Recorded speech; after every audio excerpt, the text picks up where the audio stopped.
Hello and welcome everyone. देखिए, आप सबको मैंने ऑलरेडी बताया था कि मैंने कई सारी आरटीआईज लगाई हैं इस एग्ज़ाम के रिगार्डिंग, एएससी आरओ के एग्ज़ाम के रिगार्डिंग। तो एक आरटीआई का रिप्लाई तो मैं आपको ऑलरेडी दिखा चुकी हूँ। फिलहाल हम यहाँ पे दूसरी तीसरी की बात करते हैं। उनका भी आ चुका है और बाकी का भी आना बाकी है। तो यहाँ पे देखिए मैंने क्या पूछा था, एग्जैक्टली क्या पूछा था और उनका रिप्लाई क्या है, तो अब आपको क्लियरली विजिबल होगा। तो सुनिएगा प्लीज़ ध्यान से। मैंने पूछा था, finally selected you are female candidate for ARO का raw score, typing marks, NTA score part 1 and NTA score part 1 and 2 बताएं प्लीज़। कितने मैनर से बात करिए।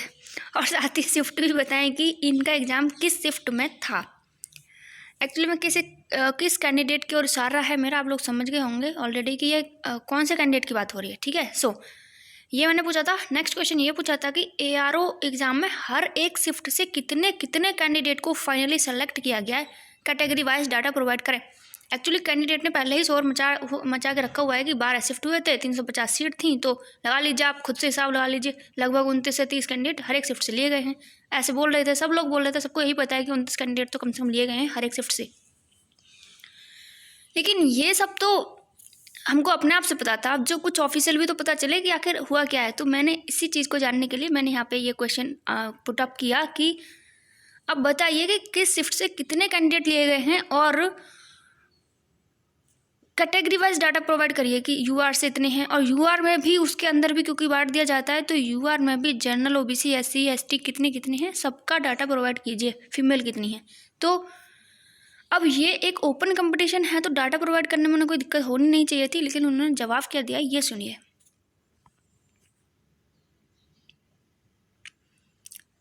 कौन सा है ये? 409 क्योंकि कई सारी RTIs हो गई हैं।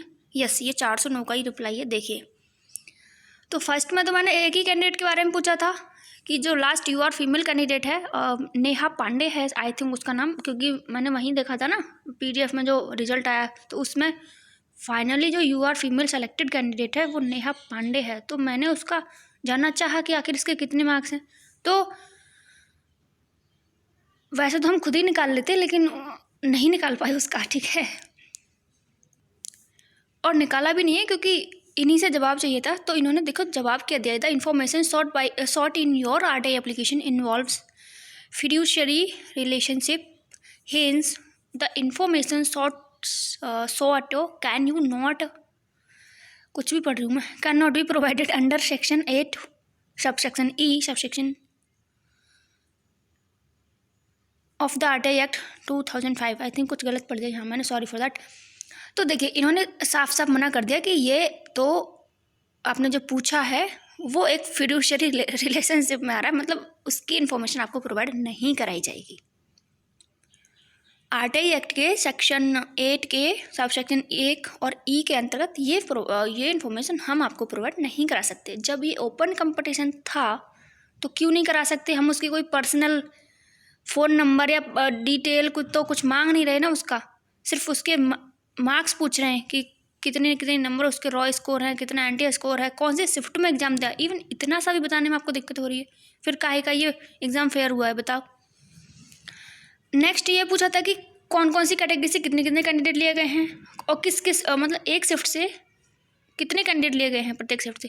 तो इतना बताने में भी इनको दिक्कत हो रही है। बताइए, this information is not available in the form as it is desired by you. क्यों अवेलेबल नहीं हो सकती? आपको पता नहीं है कि अब अगर आपने शिफ्ट वाइज ही किया है, नॉर्मलाइजेशन किया है, कितने कैंडिडेट लिए हैं किस शिफ्ट से, तो आप क्यों नहीं प्रोवाइड करा सकते इस डाटा को? तो ऐसा है, इन्होंने तो मना कर दिया कि hence the information could not be furnished to you. But मैं आपको बता दूं कि मैंने इसको ना फर्स्ट अपील कर दिया इसके अगेंस्ट। ठीक है, जितनी भी RTIs मुझे आई हैं और उनका रिप्लाई अगर सही नहीं है तो मैंने फर्स्ट अपील सेंड कर दिया ऑलरेडी। ठीक है, और उनका क्या रिप्लाई आता है वो समय के साथ पता चलेगा और आपको भी बताया जाएगा। ठीक है, ये इस RTI की बात हो गई। कुछ भी इन्होंने बताया नहीं ठीक ढंग से। ओपन कंपटीशन है तो बताना पड़ेगा, किसी की हम पर्सनल डिटेल नहीं पूछ रहे हैं।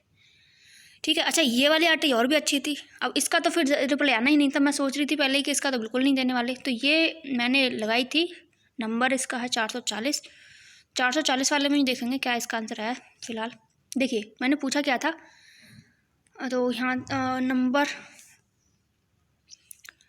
इसमें मैंने कुछ ज़्यादा ही भयंकर वाली चीज़ें आई थिंक पूछ ली, तो इसका तो जवाब वो देते ही नहीं। सो देखिए पूछा क्या था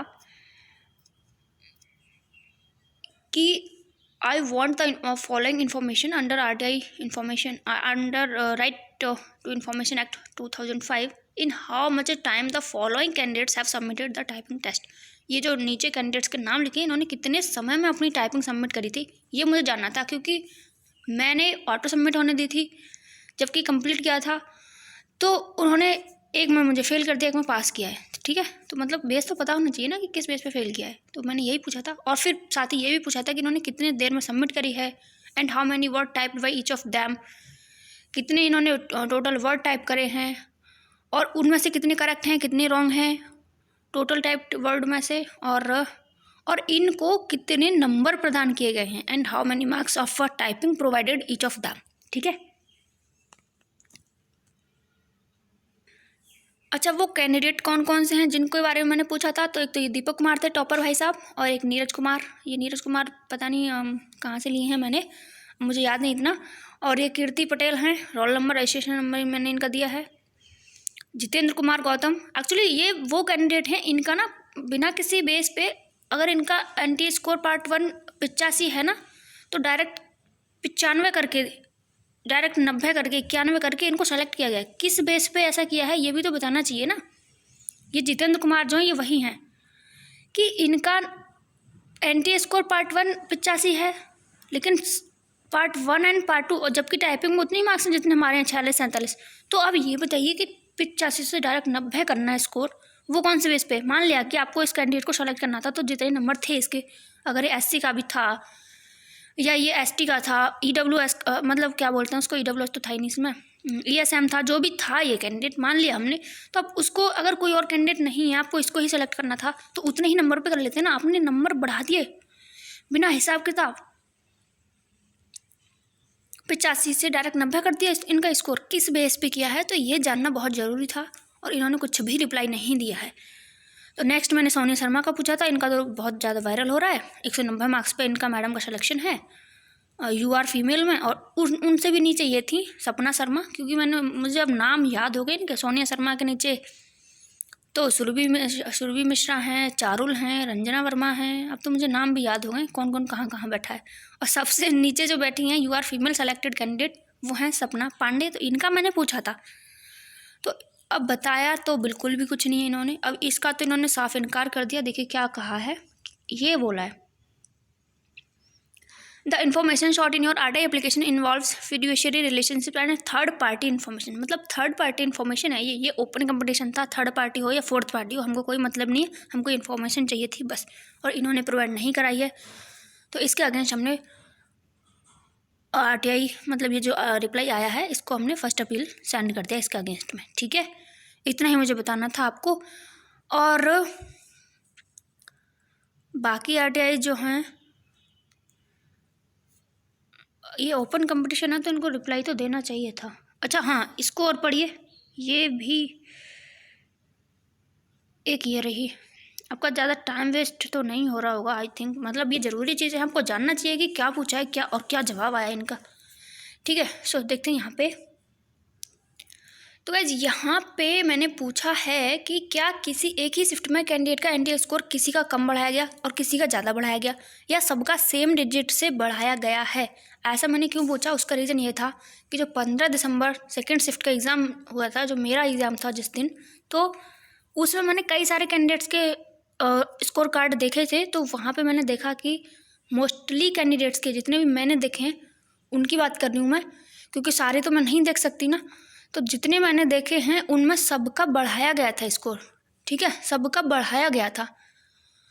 तो और जबकि मैंने अपना देख रही हूँ मैं, तो मेरा कम क्या हुआ है, तो मैंने इसी को बेस मानते हुए ये पूछा था कि आप ये बताइए कि एक ही शिफ्ट में किसी का कम कर रहे हो आप, किसी का ज़्यादा कर रहे हो, ऐसा भी हुआ है क्या।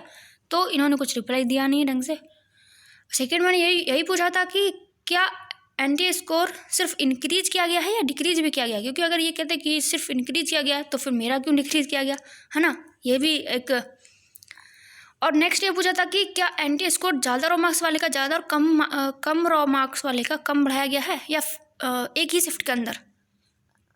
ठीक है, ये सब मैंने यहाँ पे पूछा था, उसका रिप्लाई इन्होंने क्या दिया ये देखिए।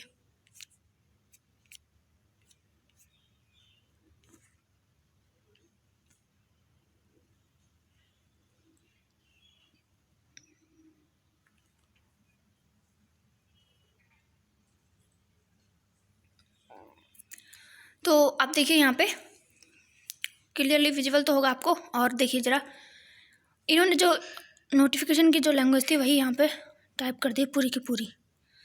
ठीक है, तो पढ़ते हैं एक बार। NTA conducts examination on multiple dates generally in 2 sessions per day. मतलब जो चीज़ हमको पता थी बस वही लिखनी है। The candidates have been given different sets of questions per session, and it is quite possible that in spite of all effort of maintaining equivalence among various question papers, the difficulty level of these question papers administered in different sessions may not be exactly same। अच्छा, ठीक है, वैसे तो बड़ा दिखा रहे हैं वो कि हाँ बड़ा फेयरली हमने एग्जाम कराया है। तो some of the candidate may end up attempting a relatively tougher set of questions when compared to other sets। Okay, the candidates who attempt the comparatively tougher examination are likely to get lower marks as compared to those who attempt the easier one। कई सबको अपना exam hard ही लगता है। मुझे लग रहा था कि मेरा 15 दिसंबर सेकंड से स्टार्ट हुआ था, किसी का 14 दिसंबर था, लोग उसको अपना हार्ड लग रहा था। बट ये लोग पता नहीं किस बेस पे किसी को हार्ड किसी को ईजी बोलकर शिफ्ट वाइज नॉर्मलाइजेशन करके पता नहीं, मतलब ओवरऑल नहीं किया जा रहा था क्या इनसे। और सबसे बड़ी बात, सिर्फ 1 लाख कैंडिडेट्स थे, सिर्फ 1 लाख कैंडिडेट्स ने एग्ज़ाम दिया है। तो क्या एक दिन में नहीं करा सकते ये एग्ज़ाम? एक दिन में करा लीजिए, एक शिफ्ट में छुट्टी हो जाएगी। नहीं, मतलब इनको तो सारा घोलम घाल करना ही है ना, तो 12 शिफ्ट बना दी। बताओ, इतने तो कैंडिडेट हैं भी नहीं जितनी ये शिफ्ट में एग्ज़ाम करा रहे हैं, कुछ घोलमाल करने के लिए करा रहे हैं। इसका मतलब तो यही लगता है सीधा सीधा। तो आगे पढ़ते हैं। In order to overcome such a situation, normalisation procedure based on percentile score has been used for ensuring that candidates are neither benefited nor disadvantaged due to the difficulty level of the examination, with the objective of ensuring that a candidate true merit is identified and that a level playing field is created in the above context. The normalization procedure has been adopted for compiling the percentile score for multi-session papers। ठीक है, तो कुल मिला के इन्होंने जो notification में लिखा था वही सब लिख दिया है। जो मैंने पूछा था उसका रिप्लाई इन्होंने नहीं दिया है। पूछा मैंने यही था कि दोबारा से देख लीजिए एक बार, क्या किसी एक ही शिफ्ट में किसी का स्कोर ज़्यादा किसी का कम बढ़ाया गया, तो ये बोल देते कि हाँ कम किसी का कम किया गया है या किसी का ज़्यादा किया गया है, जो भी बोलना था बोल देते। लेकिन नहीं, जवाब तो इतना लंबा चौड़ा लिख के दे दिया और वही लिख के दे दिया जो नोटिफिकेशन में ऑलरेडी लिखा हुआ था। तो इसके भी अगेंस्ट में मैंने एक क्या बोलते हैं फर्स्ट अपील सेंड कर दी है। ठीक है, फर्स्ट अपील यहाँ पे भी सेंड हमने कर दी है। तो बाकी और कोई रिप्लाई हो किसी का? अच्छा, इसके बारे में तो हम लोग ऑलरेडी बात कर चुके हैं। पूछा कुछ और था, बताया कुछ और। ठीक है, इसके बारे में तो बात हम कर चुके हैं। इसके बारे में तो अब दोबारा बात नहीं करेंगे क्योंकि ऑलरेडी कर चुके हैं।